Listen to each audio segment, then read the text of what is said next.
Version le Seigneur. Glory. Vous pouvez vous asseoir.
Est-ce que vous appréciez le Seigneur de tout votre cœur?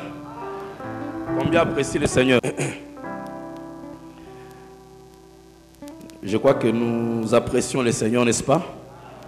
Nous allons nous mettre debout vite, vite pour gagner le temps. Le temps est parti. Je vais essayer d'être court ce soir, juste une introduction. Nous continuons demain. Amen.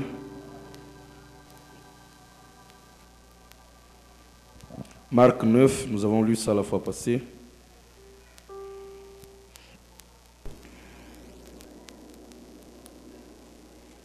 Verset 12.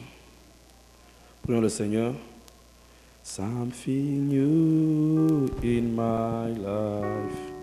Something new in my life. Something new in my life.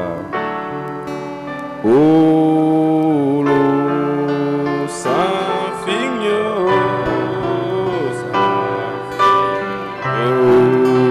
in my, something new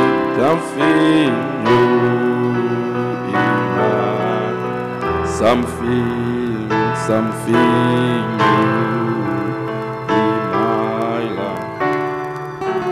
Oh Seigneur Dieu, merci. Encore une fois, d'avoir accordé le privilège de nous incliner devant ta face. Merci pour toutes les églises qui sont reliées ce soir. Nous voulons que tu bénisses chacun là où il est, Père, et que, ensemble, dans ta présence, tu nous bénisses. Nous venons humblement, avec tremblement, Seigneur, sachant que nous ne sommes pas dignes de nous tenir dans ta présence, mais au travers du sang versé, nous confessons nos fautes et nos erreurs, nos faiblesses, et que, Seigneur, tu nous couvres, Père, au travers de ton sang versé, ton sang précieux, Père. Viens prendre le contrôle, Seigneur, de la salle, de la prédication, et parle à chacun de nous. Vivifie ta parole à nos heures, à nos cœurs, Seigneur, à nos âmes, alors que nous lisons ceci avec action de grâce dans le nom de Jésus-Christ. Amen.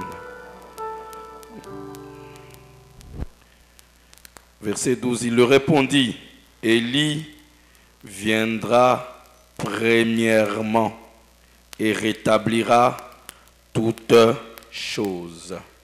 Amen. Avant de vous asseoir, nous lisons Psaume 23.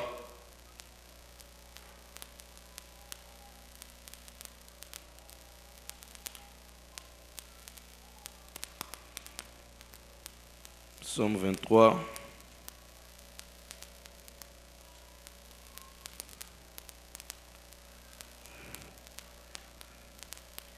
Verset 1. L'Éternel est mon berger, je ne manquerai de rien. Il me fait reposer dans des verts pâturages. Il me dirige près des eaux paisibles. Il restaure mon âme. Il me conduit dans les sentiers de la justice à cause de son nom. Quand je marche dans la vallée de l'ombre de la mort, je ne crains aucun mal, car tu es avec moi. Ta houlette et ton bâton me rassurent. Tu dresses devant moi une table en face de mes adversaires. Tu oins d'huile ma tête et ma coupe déborde. Oui, le bonheur et la grâce m'accompagneront tous les jours de ma vie et j'habiterai dans la maison de l'Éternel jusqu'à la fin de mes jours. Il restaure mon âme. Élie viendra premièrement et restaurera toutes choses. Vous pouvez vous asseoir, que Dieu bénisse avec sa parole. Je suis en train de... Nous sommes en train de parler sur la restauration de toutes choses au travers du ministère d'Élie, le prophète. Amen. Est-ce que c'est clair? Alors, nous avons saisi le dimanche que Dieu restaure toutes choses. Il a promis de restaurer toutes choses. Une partie des choses? Non. 95%? Non. 100%. Toutes choses. Et ce message, c'est un message de restauration. Ce n'est pas un message qui amène des nouveautés. Branham n'amène pas une nouvelle Bible, n'amène pas de nouveaux enseignements. Il n'amène même pas de nouvelles révélations. Branham amène, il restaure. Et quand on parle de restaurer, c'est remettre dans la condition originale la chose telle qu'elle était au commencement. Donc la chose était dans une certaine condition. La chose était dans une certaine position. La chose était dans un certain état. Et cet état s'est détérioré suite à une certaine chose, à une certaine circonstance. La chose a été déformée, détériorée, abîmée et n'a plus la même forme qu'elle avait au début.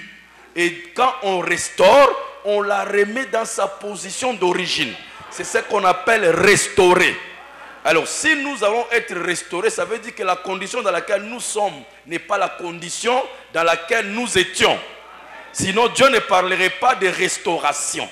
Est-ce que vous dites Amen?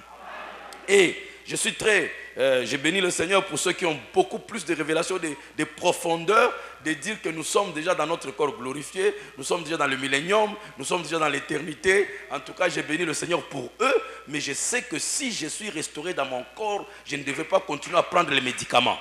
Parce que quand Dieu m'a créé au début, je n'avais pas besoin de médicaments. Juste être dans sa présence arrêtait la maladie. Est-ce que vous dites Amen? C'est ça. Et Dieu doit nous ramener là-bas. Mais s'ils sont déjà restaurés, gloire à Dieu. Amen.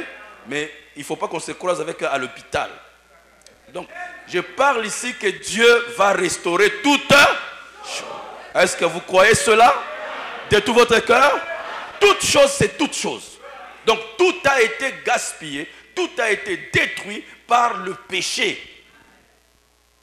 Quand Adam est tombé, il a tout vendu. C'est pourquoi Dieu parle de toute chose. La terre a été hypothéquée.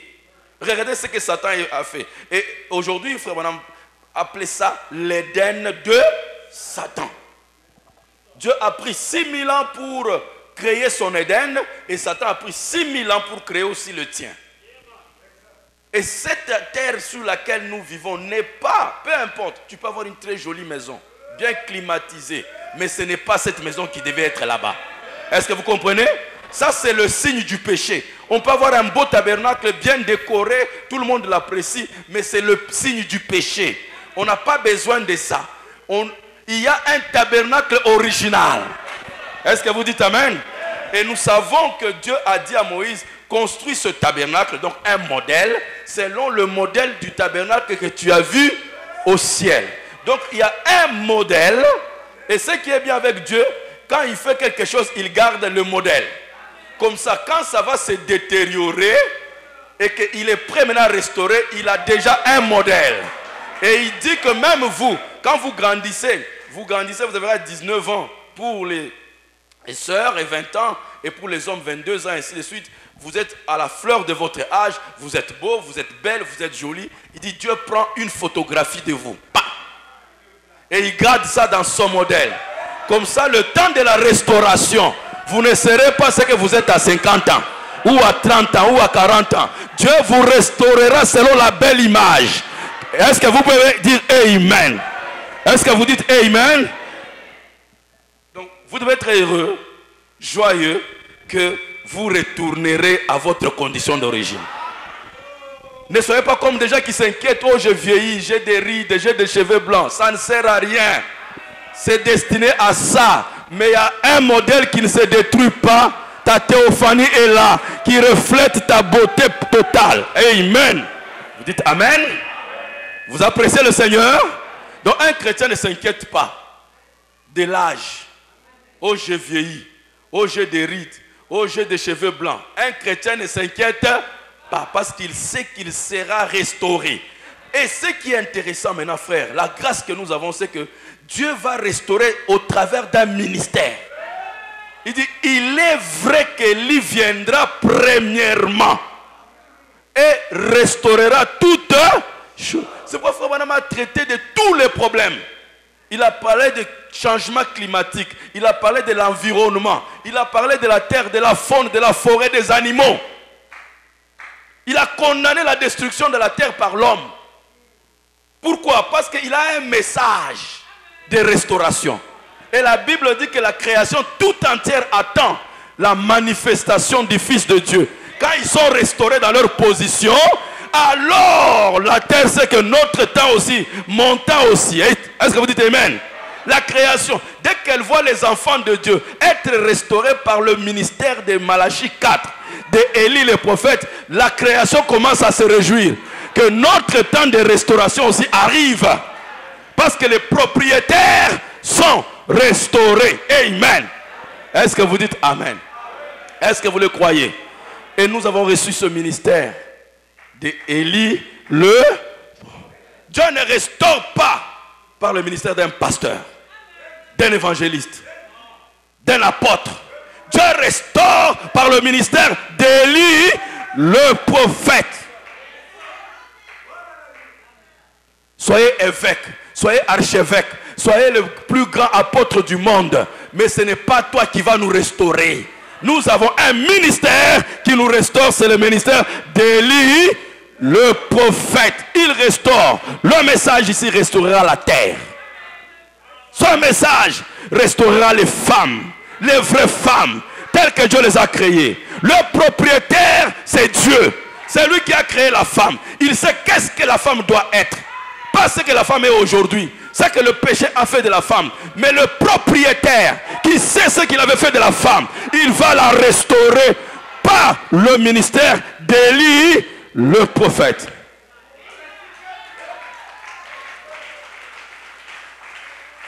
Il restaure les hommes. Il restaure les foyers. Comment un foyer doit être? Il restaure. Les enfants, il restaure. Dites Amen. La santé, il la restaure. C'est pourquoi, d'entrée de jeu, l'ange dit, ta naissance mystérieuse et compliquée, c'est parce que tu es né dans ce monde pour amener les dons de guérison à toute l'humanité. Que si tu amenais les gens à te croire, et si tu restes sincère pendant que tu pries, rien ne résisterait à ta prière, même pas le cancer. Pourquoi? Il a le ministère de restauration. Un corps rongé par le cancer, la parole prononcée par William Branham restaure le corps. Amen, amen, amen, amen. Un enfant aveugle, il n'a même plus les trucs là à l'intérieur, là, les boules, là, les, quoi vous appelez ça, comment ça, il n'y en avait pas. Il n'y en a pas. Il n'y en a pas. Pas seulement qu'il est aveugle, mais les globes là, il n'y en a pas. Il la tient, il prie. Et puis il arrête, il dit, veux-tu avoir quelle couleur des yeux? La fille dit, j'ai toujours entendu que les yeux bleus sont jolis. Il dit, je te les donne. Amen. Pas seulement il restaure la vue, il restaure la couleur des yeux. Voilà le ministère que nous aimons. N'aimez-vous pas ce ministère? N'appréciez-vous ce ministère? N'êtes-vous pas content d'être sous ce ministère? Une assurance certaine que nous serons restaurés parce que nous sommes sous Malachie 4. Amen. Amen. C'est ton problème. Je ne te défends pas d'être sous un ministère, si puissant qu'il soit. Mais je ne te garantis pas que ce ministère-là va te restaurer. Mais une chose, je peux te garantir, c'est que si tu es sous le ministère d'Élie le prophète, tu seras restauré. Pas tout. On va tout te restaurer. Avant que je continue, oh là là, je crois que nous allons finir. Hein? Il y a de bonnes choses ici. Nous avons commencé par montrer comment la veuve de Sarepta, on a introduit avec la veuve de Sarepta. Et Branham dit c'est l'église au temps de la fin. Il était veuve pourquoi? Parce que Dieu a enlevé le pasteur, l'influence humaine, le leadership. Il dit aussi longtemps qu'elle était sous cette tête-là, elle ne pouvait pas croire le message d'Élie le prophète. Et Dieu devait retirer cette influence. Et quelque part, il dit aussi, c'était le type de votre moi, le ego. Aussi longtemps que le ego est là, il vous empêchera de recevoir ce message. Même si tu crois que tu es dans le message, mais si le ego est là, sache qu'il fait barrage entre ce message et toi. La seule manière pour que tu reçoives pleinement ce message, c'est de mettre à côté ce leadership de ton ego ou ton moi. Est-ce que vous dites amen? Et elle était prête, frère Branham dit, Dieu a attendu quand son mari meurt, et alors elle était prête à recevoir. Et Branham, quelque part, il dit, elle était du même gabarit. Donc elle était constituée pour recevoir le message de Malachie 4. Ce message ici n'est pas destiné à tout le monde. Tout le monde ne le croira pas. Il y a des gens bien fabriqués, bien constitués, bien faits, bien équipés. Et cette femme était l'une de ces gens-là. Il vient. Femme, donne-moi à boire, donne-moi de l'eau. Tout de suite, elle a obéi. Elle est partie. Vous avez toujours des problèmes pour obéir ce message. On commence par réfléchir. Ah, est-ce que ça ne veut pas dire ceci? Bon, dans quelles conditions? Il disait comment? Mais regardez, femme, donne-moi de l'eau. Dans un vase, je vais boire. Et vous savez que Branham a déjà dit là-bas que Rebecca donna l'eau à Eliezer. Et à l'autre là, c'était de l'adoration. C'était de le respect. C'était du service. C'était de la consécration à ça. De l'obéissance. Il y a le même chameau, le même message qu'elle a cru, qu'elle a servi, pour lequel elle a vécu, pour lequel elle s'est investie. Elle a investi toute sa vie. C'est le même message, c'est le même chameau qui la transportait vers son mari. Vous croyez? Vous serez enlevé, vous serez amené vers votre époux et vous piétinez ce message matin, soir. Comment vous pouvez croire ça? Cette femme n'a pas posé la question, mais tu viens d'où? Est-ce que tu me connais? Est-ce que je te connais? Est-ce que tu es ceci? Pourquoi? Tu ne sais pas qu'il y a la crise. D'ailleurs, c'est toi-même qui as créé cette crise. Directement, elle a obéi. Obéissez à ce message. Ne vous contentez pas seulement de répéter le message. Les gens sont contents aujourd'hui, il faut jouer les bandes, il faut écouter les bandes. Mais il n'y a pas qu'écouter les bandes, il faut les vivre. Pourquoi cette partie, vous ne la dites pas aux gens? Dès que quelqu'un écoute les bandes, il est dans le message. Qui vous a trompé? Ne vous limitez pas à dire, frère Branham, je crois le message. Il sait qu'il vous dit. Mais appliquez. Appliquez. Dieu ne reconnaît rien en vous. Oh, je crois le message, Dieu ne reconnaît pas ça. Quand vous appliquez, alors Dieu reconnaît ça. C'est ça le signe. Elle a obéi. Elle n'a pas douté. Elle n'a pas hésité. Elle n'a pas questionné. Comme aujourd'hui, pour croire une citation, pour vivre, on commence. Il y a des citations que nous aimons et des citations que nous n'aimons pas.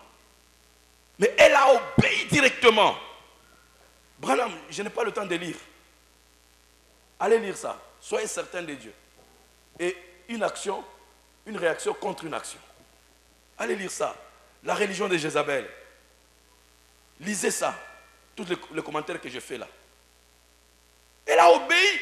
Elle n'a pas pensé. Elle n'a pas réfléchi. Elle n'a pas raisonné. Aujourd'hui, frère, vous vous tirez avec des gens sur les cheveux. Vous tirez avec les gens sur les jupes. Vous tirez avec les gens sur les habits. Vous tirez avec sur tout. On va se tirailler comment?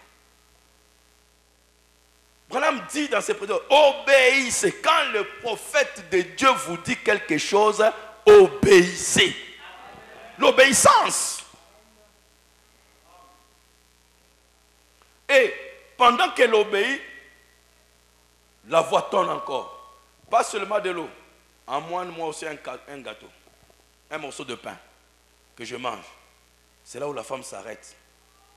Il dit, aussi vrai que l'Éternel est vivant, je n'ai pas quelque chose de cuit. Je n'ai qu'un petit poignet de farine et une petite quantité d'huile. Je suis en train de sortir ici pour ramasser 2 morceaux de bois, qui veut dire la croix. Je vais préparer, et moi et mon fils, la sémence de la femme. Le signe de Christ. Moi et mon fils, nous allons mourir. Il faut même dire que vous voyez, elle avait assez de farine pour tenir jusqu'à. Il dit, c'est ça avec l'église. On a assez du message, assez de la parole, juste pour venir à l'église. Juste pour tenir à l'église. Assez de Saint-Esprit. L'huile, c'est le Saint-Esprit. La farine, c'est Christ. On a assez de Christ. Juste pour être croyant de parole faite chair tabernacle. Voilà quelle quantité de farine nous avons pour nous garder. Mais qui ne peut pas nous garder plus loin que ça pour résister contre la tentation, résister contre le péché, résister contre les choses. Assez seulement. Et il faut voir que c'est dans cette condition que Dieu trouve l'église de la Odyssée. La Odyssée, ils avaient juste assez, donc pentecôtistes, ils avaient juste assez de Saint-Esprit de parler en langue pour les garder vivants pendant un temps. La seule chose qui pouvait les garder. Aujourd'hui, vous allez trouver les églises pour qu'ils soient vivantes. Elles soient vivantes. On doit faire les concerts, on doit faire les ceci. Chaque fois, c'est comment? Les événements. L'anniversaire du pasteur, allez, on fait une convention. Allez, tout ça, conférence, convention. Après, l'anniversaire de la femme du pasteur, convention, conférence. Allez, la colonne de feu est descendue tel jour, conférence, convention. On sait que si on ne fait pas ça, les gens ne vont pas rester debout, ils n'ont pas assez de Christ. Tout ce qu'ils ont comme Christ, c'est assez pour les garder. Mais pas pour produire la plénitude. Les garder. Parce qu'une farine qui termine, Christ qui est en train de s'épuiser dans la vie des gens. Tu regardes les jours où tu as cru au message. Quelle zèle tu avais? Quelle quantité de Christ tu avais qui te soutenait? Mais aujourd'hui, cette quantité-là de Christ, ce zèle-là ne fait que diminuer, diminuer, diminuer, diminuer. Quand tu commenças, tu pouvais tenir dans la prière toute la nuit. Les voisins même étaient là. Moi, je me souviens quand j'étais à Kouabateke, ça c'est le pasteur Massamba qui m'a dit lui-même, et Philippe Kwangou m'a confirmé. Après, il commençait à amener aussi Philippe Kwangou là-bas. Quand j'étais à Kouabateke, j'ai dormi dans une petite chambre là. Et Massamba m'a dit, je venais à 4h du matin, 3h, 4h, me mettre à genoux à la fenêtre pour suivre ta prière. Ça, c'est le pasteur Massamba. Et après, Philippe Kwangou m'a dit que frère Massamba m'a amené, on se mettait à genoux à côté de ta fenêtre à Kabateke pour suivre comment tu priais. Je me souviens une fois, ma belle-sœur est venue. Ils ont passé une nuit chez Antipas. Et quand ils sont arrivés à Point-Noir, ils disent, ah, je te prenais pour un aventurier. Mais quand je suis resté chez Antipas, j'ai vu comment il a prié toute la nuit. J'ai dit, non, les aventuriers ne peuvent pas se tenir dans la présence de Dieu, chose que nous, on ne peut pas faire. Et on peut donner ce témoignage. Vous vous rappelez quand on a enlevé les bancs dans l'église, on priait de 20h, si c'est 20h ou quoi, mais jusqu'au matin, il y a des gens qui tombaient, mais on était là, on priait. Vous veniez, pour ceux qui étaient dans le temps, à ma parcelle là-bas, en Pissa, vous vous rappelez? Dans la parcelle là, dehors, dans le salon, on priait toute la nuit. Au fur et à mesure, la quantité de Christ. Parce que tous, ce qui faisait de nous tout ça, c'était Christ. Aujourd'hui, on trouve normal.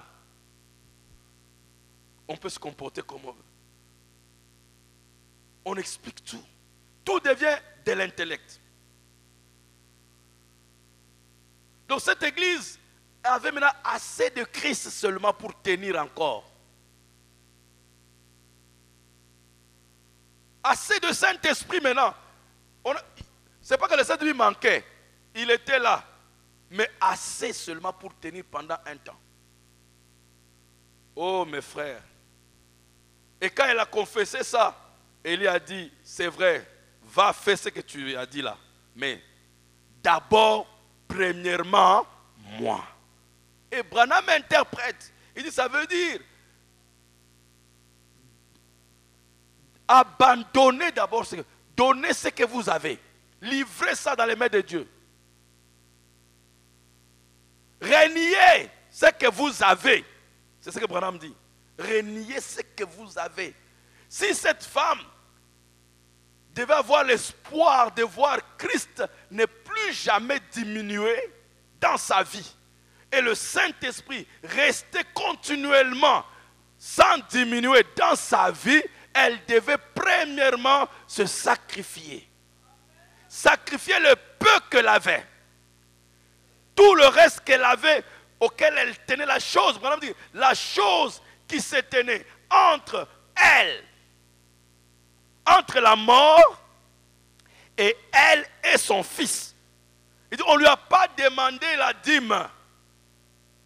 Élie ne lui a pas demandé les offrandes. Il ne lui a pas demandé de l'argent ou le dernier sou qu'elle avait. Il lui a demandé la chose même qui se tenait entre la mort et sa vie et la vie de son fils. Il dit, c'est ce que Dieu vous demandera. La chose qui se tient entre vous et Dieu, qui vous empêche, c'est quoi? Si ce n'est pas le moi. Elle devait sacrifier le peu de compréhension qu'elle avait de Christ, le peu de compréhension qu'elle avait du Saint-Esprit. Remettre ça dans les mains d'Élie, parce qu'il avait le ministère de restauration. Si elle devait avoir un pot qui serait toujours plein de farine et une cruche qui ne s'épuiserait jamais, un réveil continuel, ça devait être sous le ministère d'Élie, le prophète. Voilà pourquoi Dieu nous a envoyé ces prophètes. Est-ce que vous dites Amen? Est-ce que vous dites Amen? Et voilà que cet enfant, ce fils, va mourir.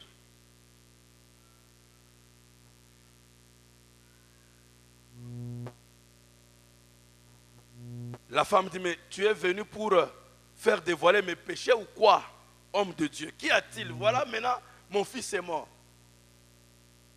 Parce que cette vie que cet enfant avait ne pouvait que s'arrêter. Et l'enfant devait recevoir une vie restaurée par le ministère d'Élie, le prophète. Vous voyez comment Dieu fait les choses? Même la vie que cet enfant avait, pas seulement il restaurer la farine et l'huile, même la vie de l'enfant. Amen. Il restaure nos âmes. Et nous sommes passés que le même ministère d'Élie est tombé sur Élisée. Amen. Amen. Donc maintenant, nous voyons le même ministère d'Élie qui est sur Élisée. Une continuité. Maintenant, ici, on voit une femme qui voit le prophète passer et dit à son mari, dit, ah, ça c'est un homme de Dieu. Faisons-lui une chambre haute. Et le prophète montre ici que c'est l'attitude des pentecôtistes. Quand Frère Branham est venu, qui l'ont reçu? C'est les pentecôtistes. Ils ont organisé les réunions, les réveils, très bien, ainsi de suite, les loger, payer ceci, payer ses frais. Ils étaient si gentils avec eux. Comme cette femme était si gentille avec les prophètes. Alors le prophète touché dit, qu'est-ce qu'on peut faire pour toi? Que je parle au roi? Elle dit, non mon Seigneur, je suis parmi les miens, j'ai tout. Je suis riche. Je n'ai besoin de rien. C'est quelle phrase? Quelle est l'église qui donne cette phrase? Laodicée. Laodicée. Riche. Riche. Aujourd'hui, regardez, les pasteurs commencent à s'éventer combien ils ont l'argent. Les pasteurs commencent, oh non, j'ai de l'argent. J'ai prêché là-bas, on m'a donné 50 000 euros. Oh, 100 000 euros. Est-ce que c'est ça? 100 000 euros, qu'est-ce que 100 000 euros a à voir avec l'âme des enfants de Dieu? Vous êtes avec moi? Non, je n'ai besoin de rien, j'ai tout. J'ai la plus grande église, j'ai la plus belle église, j'ai la plus belle maison, j'ai la plus belle voiture. Est-ce que c'est ça que Dieu nous a envoyé faire? Compter les voitures que nous avons. Les médecins, c'est quoi nous avons? Mais ce n'est pas possible. Je n'ai besoin de rien. Voilà comment elle ne pouvait même pas savoir quand une opportunité, une grâce qui lui est donnée par le prophète lui pose la question, qu'est-ce qu'on peut faire pour toi? C'était un temps où elle pouvait s'examiner, retourner en elle-même. Elle était si aveuglée par la richesse qu'elle ne savait même pas qu'elle manquait des enfants.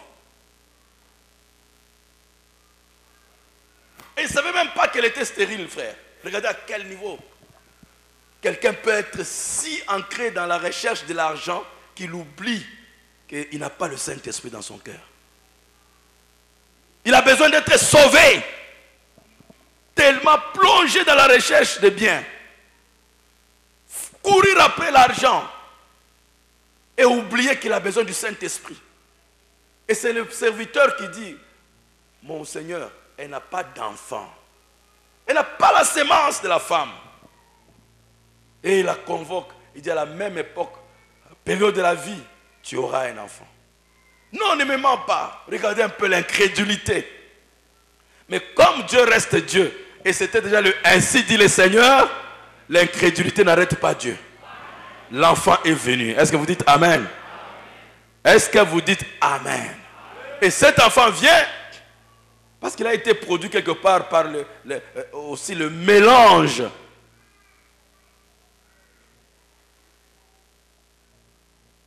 avec l'incrédulité. Il devait mourir. L'enfant est mort. Et Élisée est venu, il a fait la même chose. Comme son maître. Dites Amen. Vous dites Amen. L'enfant est revenu à la vie. Et frère Branham dit que un garçon dans la Bible, comme ça, quand on parle d'un garçon, un fils, c'est le type de Christ. Vous dites Amen. Vous dites Amen. Donc, Christ, la vie de Christ, l'âme a été restaurée. Maintenant, avant que j'introduise, et je vais arrêter là parce qu'on va continuer demain, je vais pour vous montrer comment Dieu restaure toutes les choses. Nous sommes dans 2 Rois, je crois.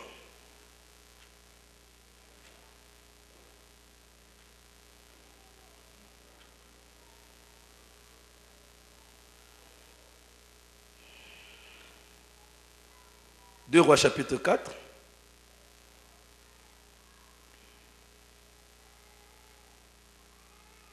Vous êtes fatigué? Vous aimez le Seigneur?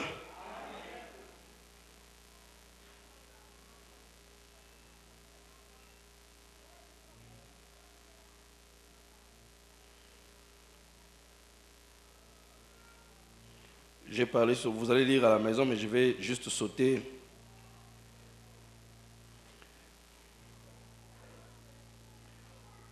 Non, allons directement à 8. Vous allez lire tout ça à la maison, parce que nous allons traiter ça jusqu'à dimanche. Donc, vous pouvez lire un roi sur Élie et sur Élisée. Nous allons revenir de temps en temps là-dessus. Hein. Chapitre 8 de Roi, chapitre 8. Élisée dit à la femme dont il avait fait revivre le fils. En anglais, il dit dont il avait restauré la vie. Vous comprenez? Dont il avait restauré. Voilà comment le prophète demande à cette église, à cette femme, dont il avait dit, lève-toi, va-toi en ta maison et séjourne où tu pourras, car l'Éternel appelle la famine même. Elle vient sur le pays pour 7 années, 7 âges de l'église des famines. Mais elle doit amener avec elle. Si vous lisez, elle est allée dans le pays des Philistins, donc dans le pays des gentils, des nations. Donc le message va se propager au travers des nations. Pendant 7 ans, des famines dans les 7 âges de l'église. Mais elle amène au moins un signe. C'est un fils restauré à la vie. pas seulement restauré, mais un fils qui a été créé par la prophétie, ou le ainsi dit le Seigneur d'Élysée. Et ce même fils a été restauré à la vie, la femme l'amène. Amen. Et après les 7 années, verset 3, au bout de 7 ans, la femme revint du pays des Philistins. Et elle alla implorer le roi au sujet de sa maison et de son champ. Donc, maintenant que cette femme revient après les 7 ans, dites Amen, à la fin des temps. Est-ce que vous êtes avec moi? Elle revient, mais elle a déjà perdu sa maison et son champ. Cette fois-ci, elle ne peut plus dire que non, j'ai tout, j'ai ceci. Elle va maintenant implorer.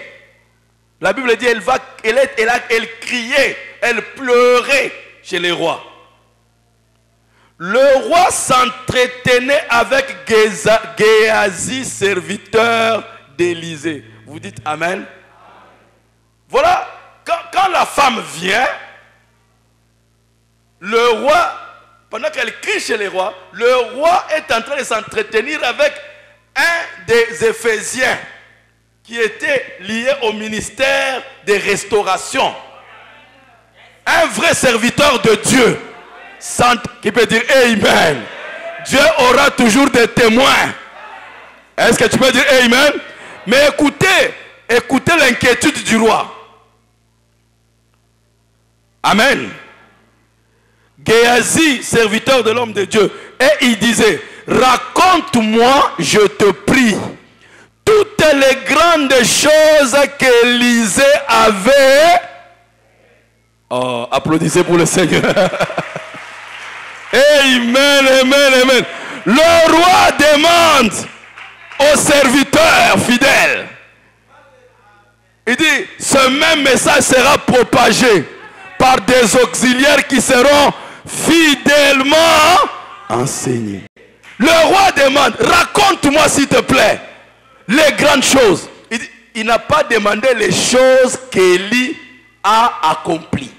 Et Élisée a accompli beaucoup de choses. Mais ce qui intéressait le roi, c'était les plus grandes choses. Qui veut dire Amen? Applaudissons pour le Seigneur.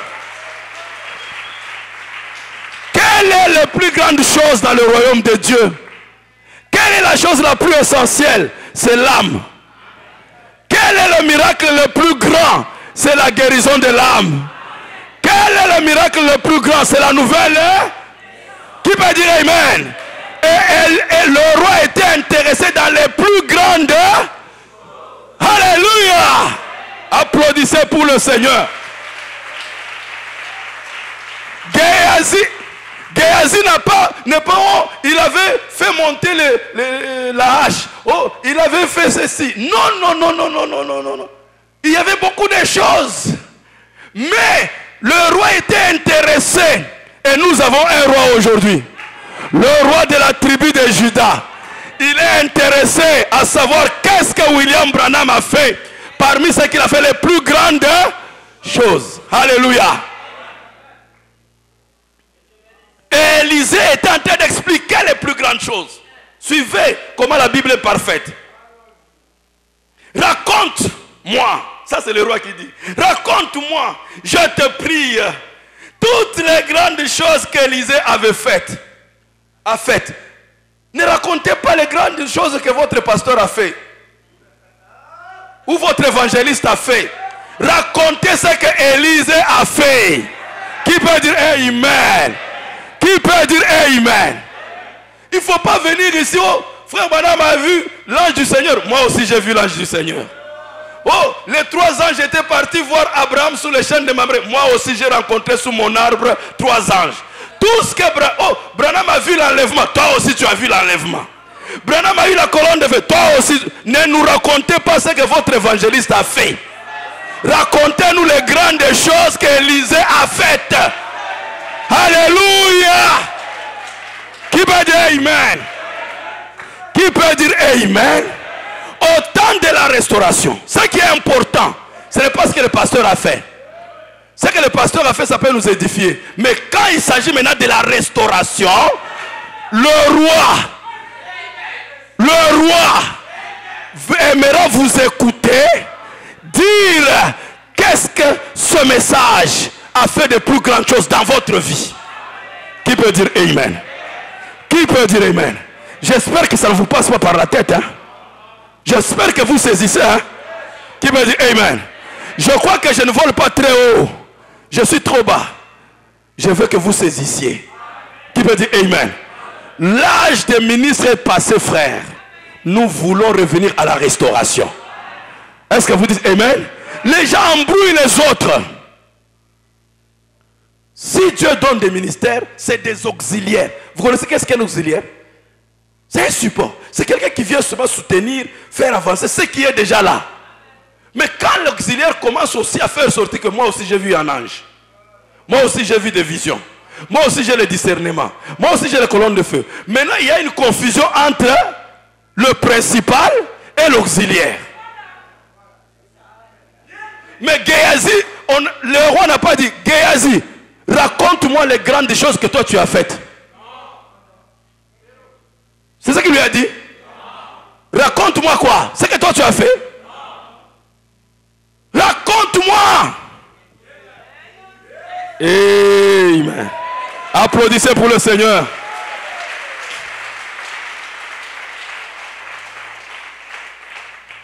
Je sais que j'ai prié et Dieu continue à confirmer.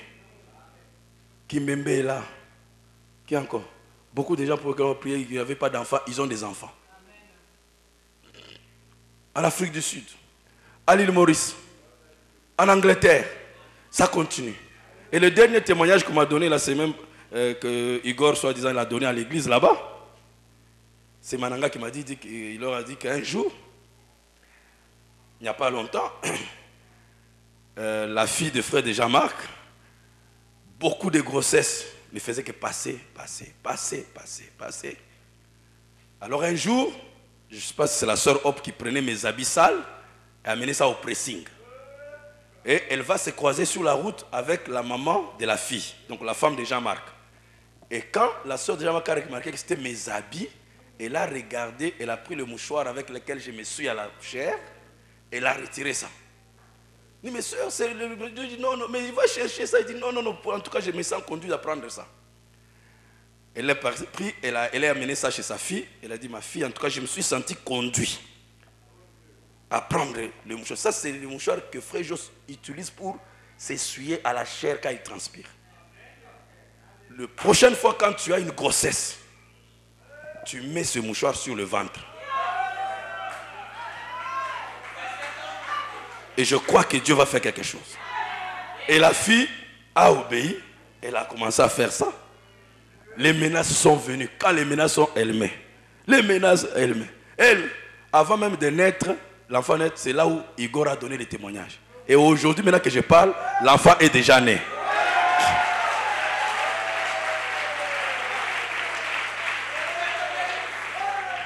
Nous croyons que Dieu est vivant. Est-ce que vous dites Amen? Mais quand il s'agit de la restauration, je ne vais pas raconter ça. Ce que je vais maintenant raconter pour la restauration, c'est ce que Élisée a. Applaudissez pour le Seigneur. Amen. Amen.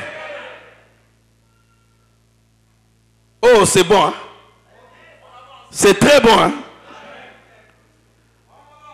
Alors, et pendant qu'il racontait, oh, faut raconter toujours ce que Branham a fait. Racontez toujours, Dieu vous bénira. Il y a une onction derrière qui va dire Amen. Pendant qu'il racontait, ça veut dire que pendant qu'il répétait les bandes, pendant qu'il répétait les citations, vous dites Amen? Vous voulez continuer à lire ça? Que je vous lise ça? Pendant qu'il racontait au roi comment la femme dont Élisée avait fait revivre le fils promis par la parole, restauré à la vue. En anglais ça sort bien. pendant qu'il parlait, il racontait au roi la femme dont Élisée avait restauré le fils à la vie. Dites amen.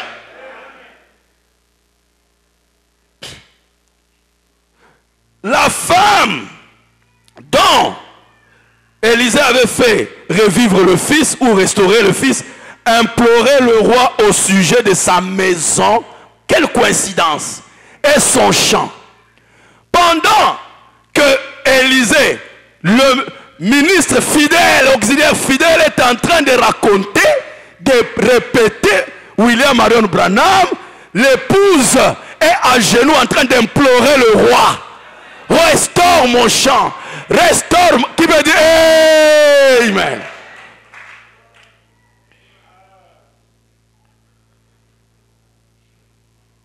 Géasi dit, oh roi, mon Seigneur, voici la femme et voici son fils qu'Élisée avait restauré à la vie. Applaudissez pour le Seigneur. Amen, amen, amen. Ça, c'est pas le témoignage. Oh, quand j'étais à Chikombolokoto, j'avais prié pour les morts étaient ressuscités. Quand j'étais là-bas à Kimpambukai, j'avais fait ceci, l'eau s'est ouverte. Quand j'étais à Sokolokotika, alors tu es le seul à avoir fait le miracle, tu es le seul à témoigner, personne n'a le témoignage. Mais ici, pendant que Géasi parle, Dieu donne la confirmation. Qui peut dire Amen? Qui peut dire Amen? Est-ce que vous le croyez? Est-ce que vous êtes avec moi? Est-ce que vous êtes avec moi? Est-ce que vous êtes avec moi? Ça, ce ne sont pas les témoignages en cachette. Témoignage, c'est toi-même. Oh, j'étais là-bas, j'ai prié. Toute la salle des malades était guérie. Qui a vu ça? Même pas une mouche a vu et témoin. Mais les gens meurent de choses comme ça. Oh, bien aimé frère, j'ai vu frère Branham. Tu l'as vu où? Et ça fait quoi si tu l'as vu? Il n'y a que toi qui l'as vu. Il n'y a que toi qui... Mais ici, Géasi est en train de raconter. Et pendant qu'il raconte, comme Dieu ne dort pas, il amène le témoignage. Et Géasi dit, voilà le témoignage. Je ne raconte pas des mensonges. La femme est là. Le fils est là. Qui peut dire Amen? Est-ce que vous le croyez? Est-ce que vous le croyez? De tout votre cœur? Quand Dieu parle, il témoigne. Pourquoi nous donnons les témoignages d'Élisée? Parce que c'est le témoignage le plus confirmé par Dieu.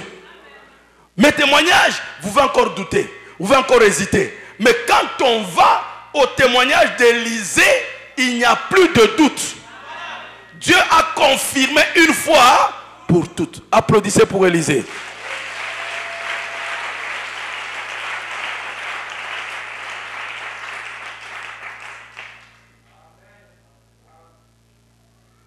Regardez d'abord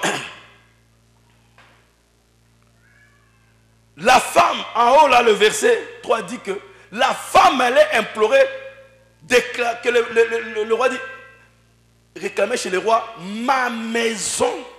Hein? Elle alla implorer au roi au sujet de sa maison et de son champ. Pas de la maison, pas du champ, mais de son champ. Il doit y avoir un moment donné, quand nous venons vers Dieu, nous réclamons notre santé. Ma santé. Donne-moi mon salut. Restaure la joie de mon salut. Qui peut dire Amen? Seigneur, restaure-moi. Ça doit être mieux. Je réclame quelque chose qui m'appartient. Qui peut dire Amen? Et quand elle réclame, pendant qu'elle réclame, le roi ne suit même pas ça. Mais le Géasi dit non, elle est là. C'est quand le roi voit le témoignage, les plus grandes choses que Élisa a réalisées. La Bible dit, le roi interrogea la femme et elle lui fit le récit. Puis le roi lui donna un eunuque, un serviteur. Il nomma un serviteur. Ce n'est pas le roi lui-même qui a fait ça, mais il a commissionné un serviteur. Et nous connaissons notre serviteur en ce temps de la fin, auquel il dit, fais restaurer, en français ils disent restituer, fais restaurer tout ce qui appartient à cette femme, avec tous les revenus du champ, depuis le jour où elle a quitté le pays jusqu'à maintenant. Applaudissez le Seigneur. Applaudissez très très fort. Voilà, alléluia. Applaudissez encore. Amen, amen, amen, amen, amen, amen. Combien la Bible est parfaite. Amen. Amen. Pas seulement on lui restaure sa maison, son champ, mais on restaure aussi tous les revenus depuis le jour qu'elle a quitté le pays. Donc Dieu ne nous restaure pas seulement notre corps, notre terre, mais tout ce qu'on a perdu depuis le jardin d'Éden jusqu'à ce jour. Qui peut dire?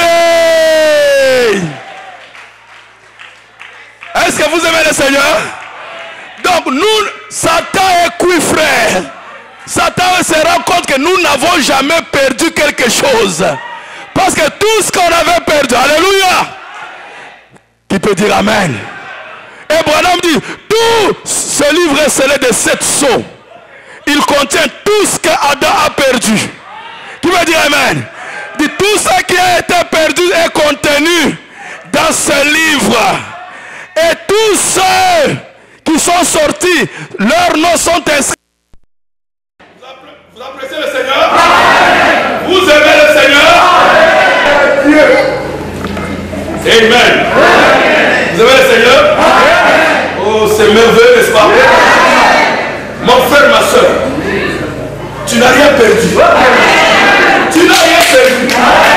Tout ce qui était perdu là est contenu dans les sceaux. La vie est contenue dans les sceaux. Ta santé est contenue dans les sceaux. Tu vois, tu n'as pas d'enfants, ils sont là dans les sceaux. Qui peut dire amen? Le roi dit, restaurez-lui pas seulement la maison, pas seulement sa théophanie, mais son corps glorifié. Qui peut dire amen? La maison, votre maison, c'est le type de votre corps. Ça sera restauré. Dites amen. Dites amen. L'enfant était restauré. Maintenant, c'est le temps de la maison. C'est le temps de le champ. Et le champ, c'est le monde. Qui peut dire amen? Qui peut dire amen? Mais pour recevoir cet héritage de la maison qu'on vous restaure, il y avait une condition. Il y avait une condition. Il fallait que la femme implore en montrant le signe. Quand vous priez, présentez. Elle avait un signe qu'elle était croyante du message d'Élisée. Elle avait un signe qui peut dire amen. Elle avait un témoignage que j'ai réellement cru le message de William Branham. Parce que je l'ai cru, voilà le signe. Voilà le Saint-Esprit. Voilà la vie littérale de Jésus que je suis en train de produire. Elle a démontré qu'elle avait le signe vivant du message du temps de la fin. Quand vous priez, réclamez, mais en présentant quoi? Le signe. Une vie qui a été restaurée vous donne maintenant le droit à la restauration de toute. Applaudissez pour le Seigneur. Amen. Les gens cherchent, Oh Dieu, restaure ma voiture. Est-ce que toi j'avais perdu la voiture? Oh, restaure la maison ici des briques. Est-ce que tu avais perdu ça? Oh, restaure les vestes. Est-ce que c'est les vestes qu'on doit restaurer? Non. On restaure ta vraie maison. Je m'en vais vous préparer une place. Afin que là où je suis, vous y soyez aussi. Dans la maison de mon Père. Qui m'a dit Amen. Qui m'a dit Amen. Mais quand nous allons vers le roi va demander où est le signe que réellement Élisée a fait de grandes choses. Où est le signe que ce message a fait de grandes choses dans ta vie? Ta vie est toujours la même. Toujours menteur au carré. Comme le petit frère, la petite soeur de Satan. Tricheur. Tu fais n'importe quoi de saleté. Il n'y a même pas un signe, une évidence. Cette femme, cette approche, une évidence. Voilà l'évidence. Mon roi, voilà l'évidence. Je réclame ma maison sur base de l'évidence. Que le message d'Élisée est un véritable message. C'est un message de restauration. Tu veux que je te restaure la maison? Tu veux que je te restaure ton champ? Mais est-ce que tu as cru au message de restauration? Oui, mon roi. Où est l'évidence? Voici l'évidence. Le fils là, c'est la parole parlée d'Élisée. Le fils là, c'est le signe de la restauration. Il y a un jour, il était mort. Il était dans les champs, dans le monde avec son père. Il est mort là-bas. Il a tapé une maladie. On l'a envoyé vite chez moi. Je l'ai tenu dans mes bras. Il est mort dans l'église. Mais je savais là où dormait le serviteur de Dieu. Je suis allé le coucher. Et j'ai fait l'obéissance. Je suis allé pour prouver que je croyais dans cet homme. Je suis allé. Il a voulu envoyer Géasi. J'ai refusé. C'est parce que je ne voulais pas que la gloire revienne à Géasi. C'était le ministère, la mission d'Élisée. Il est revenu, il s'est couché sur l'enfant. Voilà, pas seulement, il a restauré l'enfant à la vie. L'évidence est là. Que je suis choisi pour la restauration de toute. La preuve, c'est que ma vie déjà est restaurée. Mon âme est restaurée. Une fois j'étais perdu dans le monde. J'étais perdu dans les goûts du monde. Dans les désirs du monde. Tout ce qui me plaisait c'était le monde. J'étais vivant au monde. Mais mort à la spiritualité. Je ne pouvais pas sentir Dieu dans mon cœur. C'était difficile de sentir mon âme. J'étais embrouillé dans mon intellect. Je ne faisais que raisonner. Je ne faisais que faire des choses contraires à la parole. Tout ce qui m'attirait, c'était le monde. Tout ce qui m'attirait, c'était les choses de ce monde. Mon âme était insensible aux appels du Saint-Esprit. Mon âme était insensible aux appels de la colombe. Mais j'ai cru le message d'Élisée. Ce message m'a rendu la vie. Il a restauré le Fils dans mon cœur.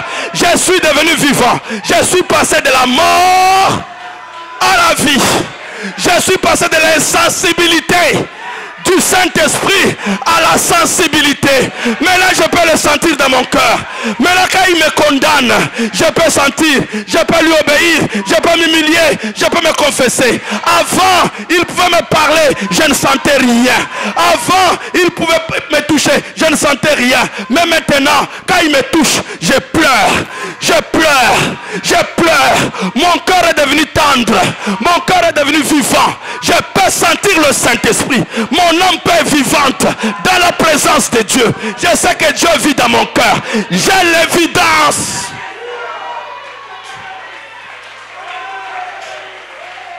J'ai l'évidence. J'ai l'évidence.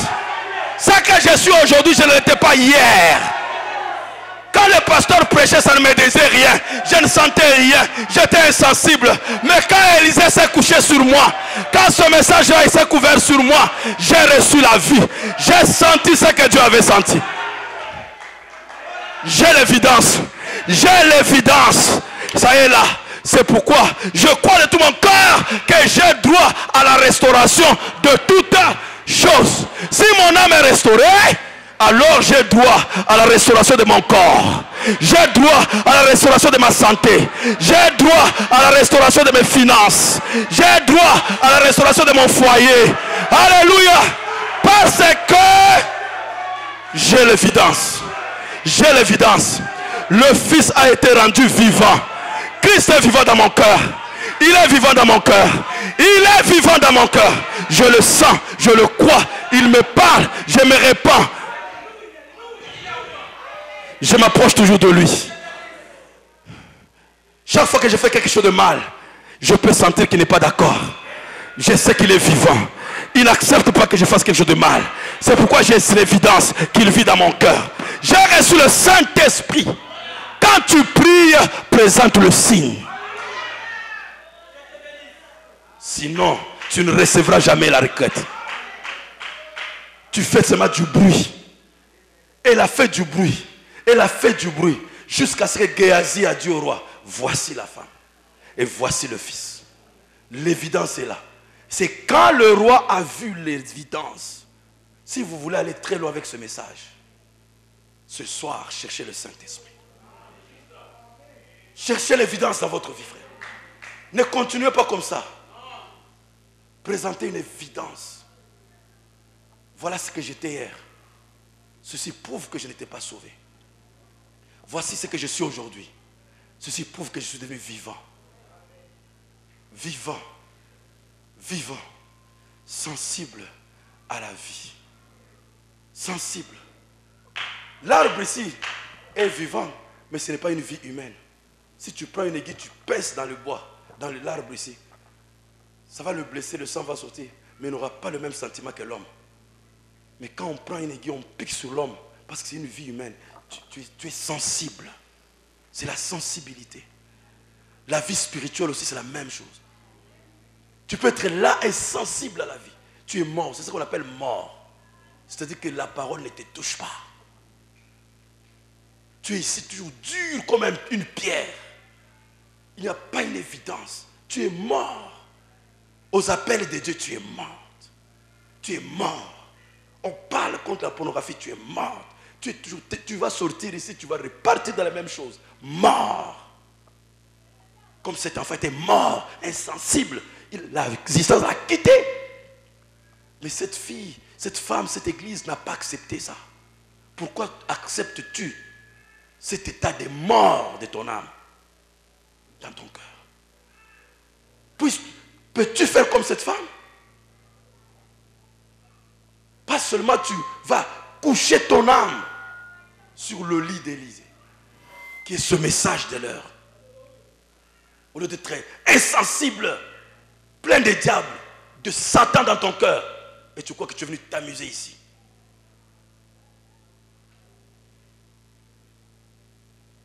Insensible. Une âme perdue complètement dans le monde. Le diable, plein de plein pied dans le cœur. La haine, la méchanceté, les gens ne te font pas du mal. Tu leur fais du mal. Tu penses du mal sur les gens. Insensible. Mort complètement aux choses de Dieu. Mort au sentiment de Dieu, à l'amour de Dieu.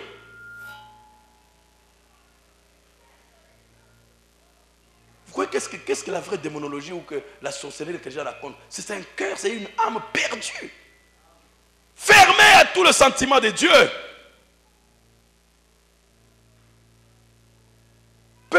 Il peut voir quelqu'un souffrir sans lui dire absolument rien. Il peut faire du mal à quelqu'un même. Si une occasion lui était donnée. Mais cette femme n'a pas accepté ça. Je ne peux pas garder un mort. Je ne veux pas accepter cette mort. Il y a un prophète de restauration. Ma vie doit être restaurée. Aujourd'hui, crie à Dieu, restaure mon âme.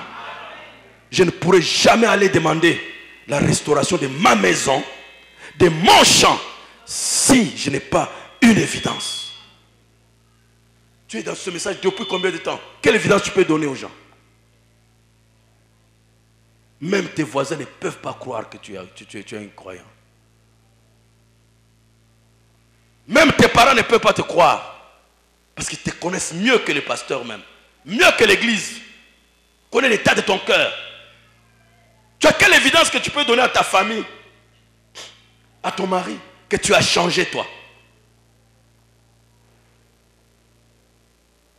Tu es avec les gens très gentils. Tu restes avec ton mari, c'est Bendabika, c'est l'enfer.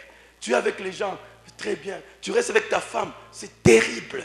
Vous pouvez même être à l'église, vous ne vous parlez pas. Quelle évidence? Est-ce que c'est cette évidence que vous allez donner au roi?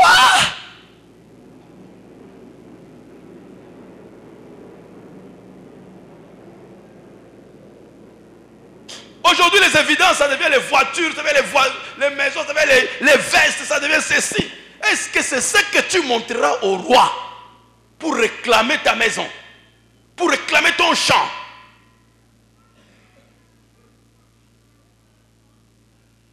Quand le roi a vu l'évidence, il dit, restaure à la femme, restitue tout.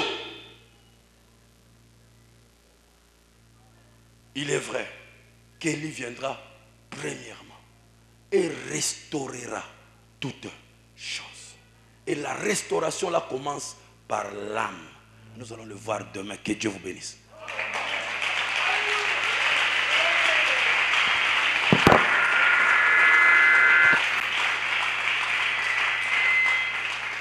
Je n'ai pas voulu vous terroriser, vous faire du mal, mais c'est le Saint-Esprit qui vous a parlé. Nous allons nous mettre debout.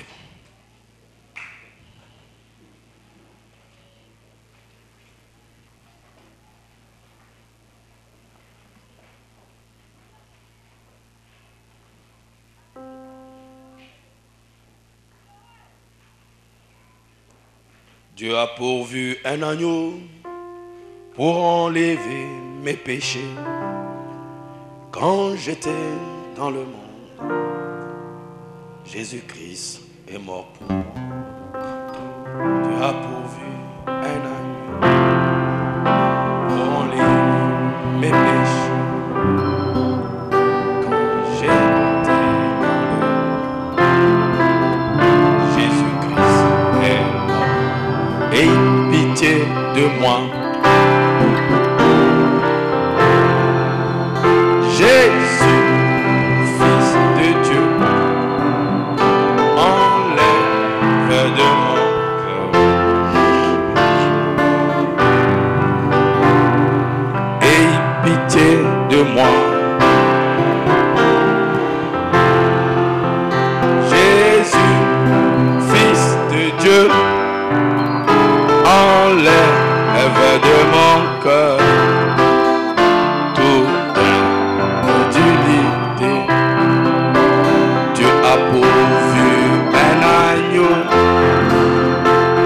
Enlever mes péchés. Quand j'étais dans le monde, Jésus-Christ est mort pour moi. Aie pitié de moi.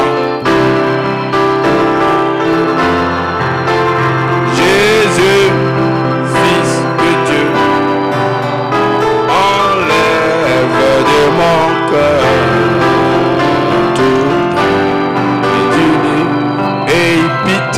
De moi, aie pitié de moi.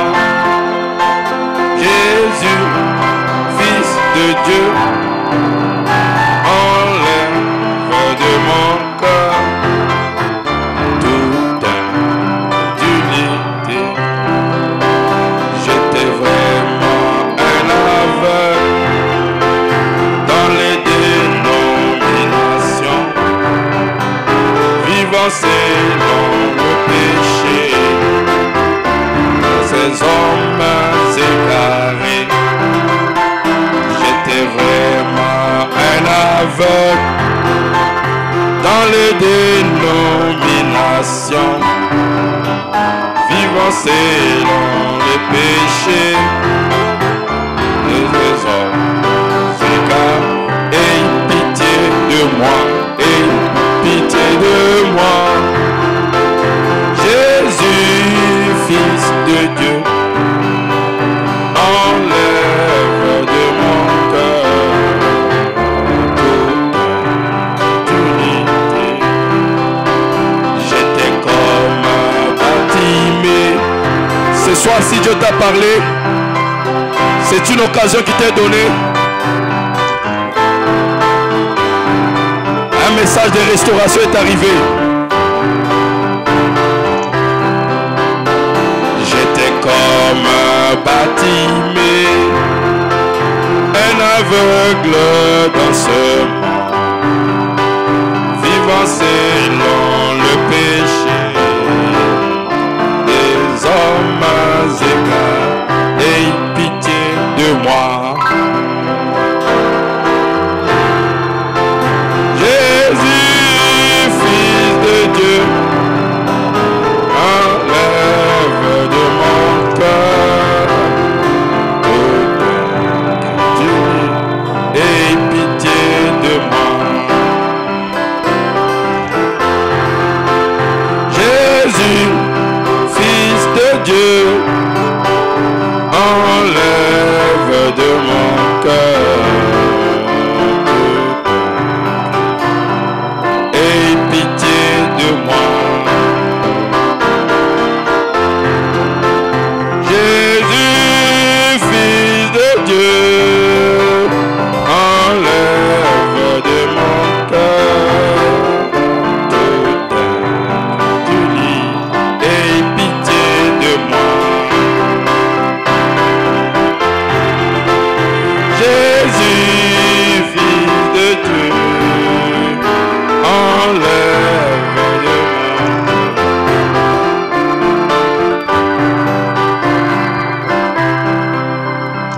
Comme une biche saupée après les eaux, ainsi mon âme soupire après toi.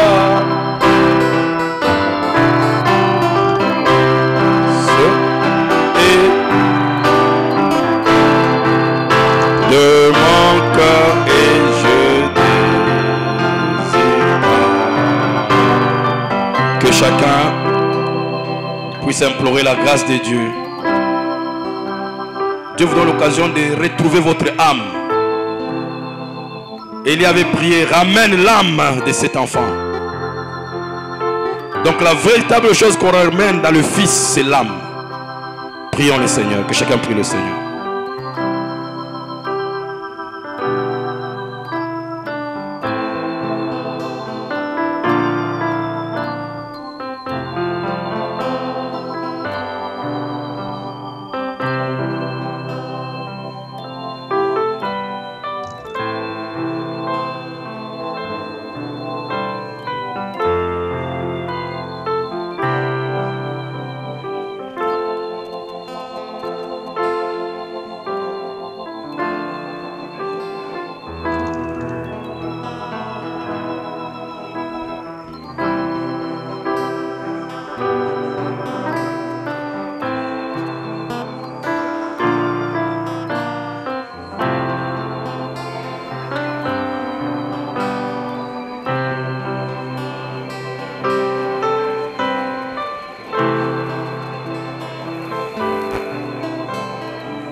Gentil sauveur, sauveur, sauveur. Écoute ma voix, écoute ma voix quand les autres tu vas. Oui, ne m'oublie. Gentil sauveur,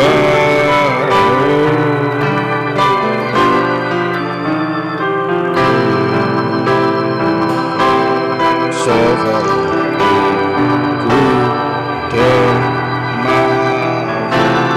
écoute ma voix, tu répondras aux autres.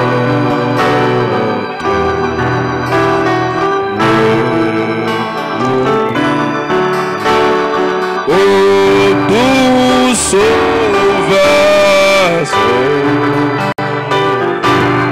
oui,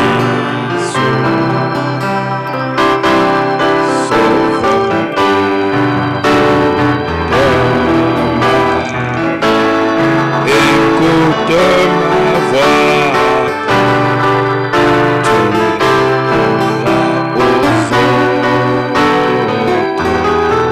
tu répondras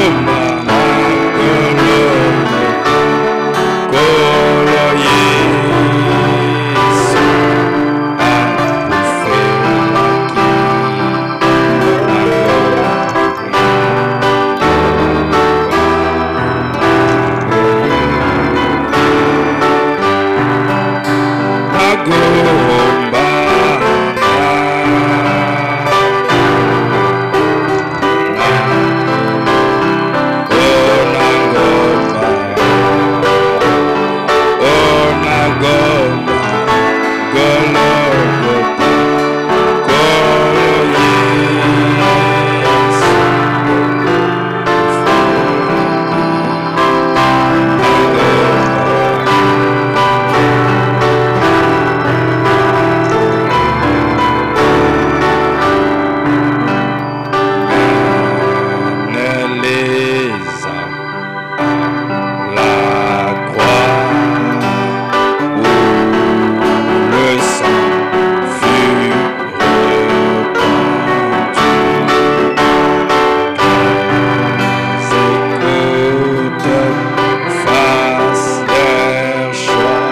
Faites le choix.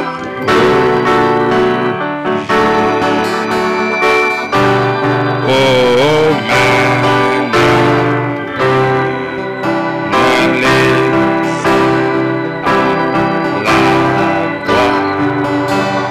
où le sang fut répandu, qu'elles écoutent, fassent le choix pour Jésus. Quand ma vie s'écoulait triste et sans but, privé de joie, de paix, de plein salut, alors on brillait sur mon cœur suyait la lumière et l'amour de Jésus. Jésus est le vrai roi de mon cœur, lui seul règne à moi. Je suis par la foi libre de tout, lien plus que vainqueur. Oui, Jésus est le vrai roi de mon cœur. Jésus est sur le trône de mon cœur. Il remplit mon âme de vrai bonheur. Et j'aurai là-haut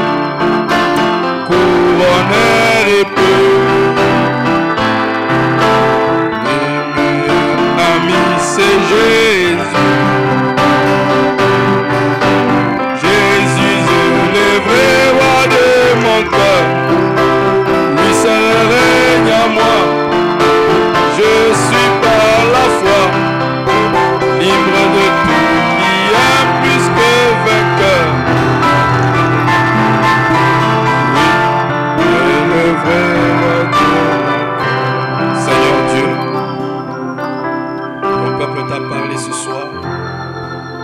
Chacun de nous a été touché. Et nous croyons réellement que ce message, comme tu l'as fait coucher dans la Bible, c'est le message de la restauration.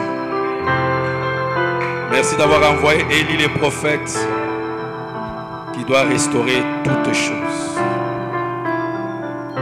Nous voyons que cela va aller jusqu'à nos corps glorifiés, jusqu'à tout notre héritage de la terre.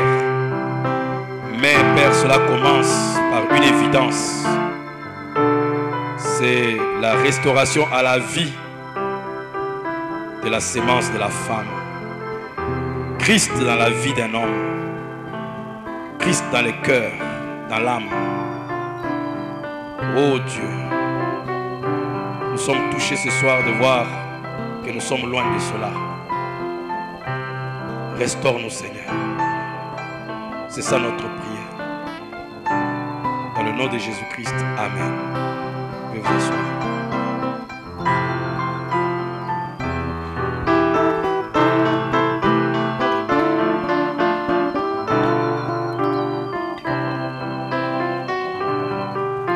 Rapidement, on va récolter les offrandes. On se retrouve demain à la même heure. Amen. Vous avez apprécié la parole? Combien ont apprécié la parole? Applaudissez pour le Seigneur alors.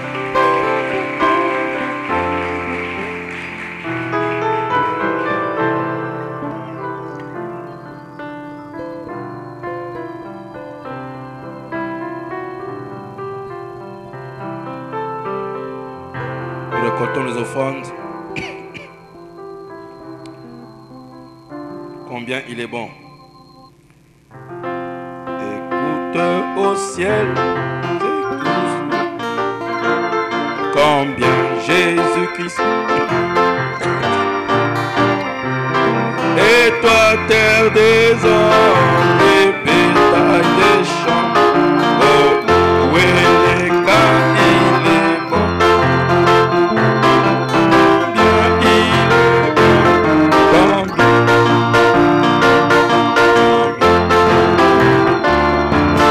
Seigneur mon Dieu, combien il est bon.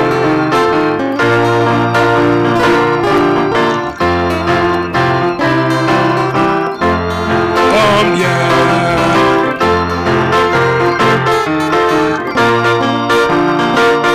Combien il est bon, mon Seigneur mon Dieu.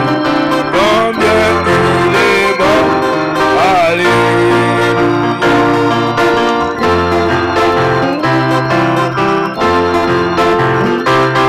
Il nous a créés pour la vie éternelle. Nous avons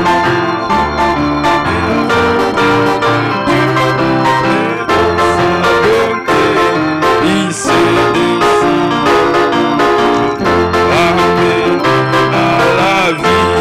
Alléluia. Combien il est bon. Dans sa bonté, il nous a ramenés à la vie. Oh Seigneur, mon Dieu. Les guitares là, arrêtez un peu les guitares. Arrêtez les guitares, arrêtez les guitares. Vous n'avez pas entendu? On joue seulement les pianos maintenant. On ne joue pas les guitares, ok? Parce qu'on dit qu'on fait des désordres avec les guitares là. Recommençons. Combien il est